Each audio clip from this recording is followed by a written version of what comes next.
Have you ever heard of a garden that only blooms at midnight? Let me tell you about the Midnight Garden on the far edge of Windmere Village, where the cobblestone path fades into soft grass. There is an iron gate that most people walk past without noticing. But 12-year-old Alara noticed everything. One evening, unable to sleep, she crept out under the silver light of the full moon. She followed the sound of a distant chime until she reached that forgotten gate. It was locked, or so it seemed, but when she touched it, the metal shimmered and swung open silently.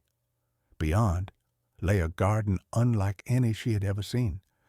Flowers taller than her swayed as if dancing to music she couldn't quite hear. Petals glowed in every shade of blue and gold, lighting the paths between the flower beds. Tiny silver moths fluttered like living stars, and the air was warm and sweet, as though the night itself had taken a deep breath. At the center stood a marble fountain. Its water flowed upward, not down, spiraling into the air before vanishing into the moonlight. A voice drifted through the garden, soft, almost like a lullaby. Elara followed it until she found a single enormous flower, its petals curled tightly shut. The sound came from inside. "Why are you sleeping?" Elara asked. The petals trembled. "I only bloom when someone brings a piece of the day into the night." Elara thought for a moment. She reached into her pocket and found the smooth, sun-warmed pebble she had picked up earlier that afternoon. She placed it gently on the ground beside the flower. The petals slowly unfurled, releasing a golden light that spilled across the garden.